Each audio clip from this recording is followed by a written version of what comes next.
கேலி செய்வதற்கே விசில் அடிப்பார்கள் என்ற மரபை உடைத்து விசிலால் விருதம் பெற முடியும் என நிரூபித்துள்ளார் சென்னை மாணவி. வாயால் விசில் அடித்து உலக அரங்கில் இந்தியாவிற்கு பெருமை சேர்த்த அந்த விசில் மங்கை யார்? இப்போது பார்க்கலாம்.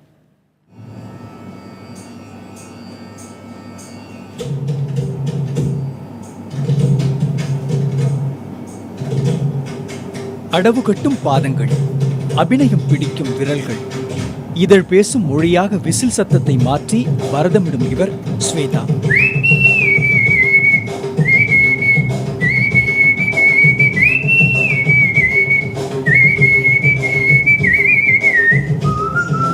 சென்னையில் காட்சி தொடர்பியல் மாணவியான இவர் ஒருபுறம் எடிட்டிங், சவுண்ட் டிசைன், பின்னணி பாடகியாக வலம் வந்து கொண்டே தற்பொழுது விசிலடித்து அனைவரின் இதயத்தையும் கவர்ந்துள்ளார்.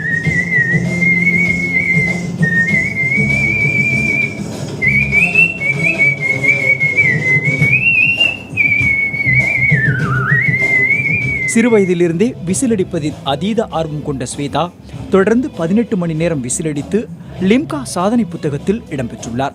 அத்துடன் சமீபத்தில் ஜப்பானில் நடைபெற்ற விசில் மாநாட்டில் கலந்து கொண்டு 2 பிரிவுகளில் முதலிடம் பிடித்தும் தமிழகத்தின் பெருமையை மீண்டும் உலகறிய செய்துள்ளார்.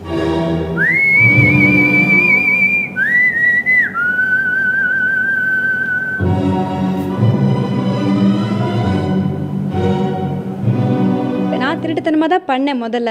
ஆனால் அவங்களும் அதை கேட்டுட்டு அவ்வளோ நல்லா இருக்குது, ஒரு யூனிக்காக இருக்குது. இப்போ 1008 சிங்கர்ஸ் இருக்காங்க, 1008 மியூசிஷியன்ஸ்லாம் இருக்காங்க. எல்லா இன்ஸ்ட்ருமெண்ட்ஸ்க்கும் அந்த மாதிரி அதுக்குன்னு ஒரு ரெக்கக்னிஷன் இருக்குது. ஸோ அதில் நிறைய பேர் இருக்காங்க. ஆனால் இந்த விஸ்லிங் பொறுத்த வரைக்கும் ரொம்ப ஹேண்ட் ஃபியூ தான் விஸ்லர்ஸ் எல்லாருக்குமே தெரியும். இது ரொம்ப ரொம்ப டிஃப்ரெண்ட்டாக இருக்குது அண்ட் அவ்வளோ நல்லா வருது. ஜப்பான் மாநாட்டில் கிடைத்த இந்த விருதை இந்தியாவிலேயே முதல் முறையாக பெறுவது பெருமையளிப்பதாக கூறும் ஸ்வேதா, உலகின் பல்வேறு நாடுகளில் தனித்துவத்துடன் திகழும் இந்த விசில் கலையை இந்தியாவில் பிரபலப்படுத்தி அங்கீகரிக்கப்பட்ட கலை வடிவமாக மாற்றுவதே தனது நோக்கம் என்கிறார்.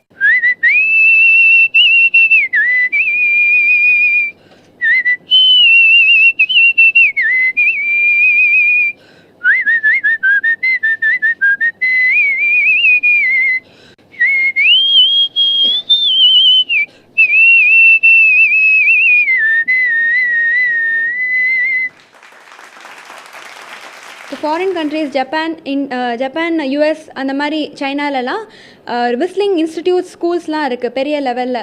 ஏன்னா அவங்க ரெஸ்பெக்ட் பண்ணுறாங்க விஸ்லிங்கும் ஒரு ஆர்ட் ஃபார்மாக. ஸோ அந்த மாதிரி நம்ம இதுலேயும் ரெஸ்பெக்ட் பண்ணணுன்னா அந்த மாதிரி ஸ்கூல் கொண்டு வரணும் அப்படின்னு ஆசைப்பட்றேன். எனக்கு என்ன தெரியுமோ அதை மிச்சவங்களுக்கு ஒரு 4 பேருக்கு சொல்லிக் கொடுத்தா கூட அதனால அவங்க பயனடைஞ்சாங்கன்னா அது எனக்கு ரொம்ப பெரிய சந்தோஷமாக இருக்கும். கின்னஸ் பண்ணணுங்கிறதும் ஆசை. ஃபினான்ஷியலாக கொஞ்சம் சப்போர்ட் வந்ததுன்னா டெஃபினட்டாக எனக்கு கின்னஸ் பண்ணுற அந்த வில் பவர் இருக்குது. நான் பண்ணிவிடுவேன். ஒரு 25 மணி நேரம் கின்னஸ் பண்ணிவிடுவேங்கிற நம்பிக்கை எனக்கு இருக்குது. மேற்கத்திய இசை மரபின் அடிப்படையில் விசிலிங் செய்து வரும் தாம் அடுத்த கட்டமாக கர்நாடக சங்கீத கச்சேரியில் விசிலிங் செய்ய பயிற்சி எடுத்து வருவதாக கூறுகின்றார். இதற்காக கடுமையான மூச்சு பயிற்சியையும் செய்து வருவதாகவும் இந்த விசிலிங் கலையை மக்கள் ஒரு காலத்தில் அங்கீகரிப்பார்கள் என நம்பிக்கையுடன் கூறுகிறார் ஸ்வேதா.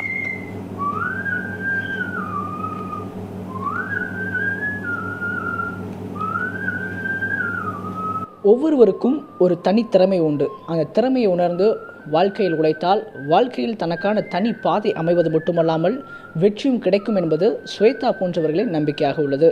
புதிய தலைமுறைக்காக ஒளிப்பதிவாளர் தினேஷுடன் பிரசாந்த்.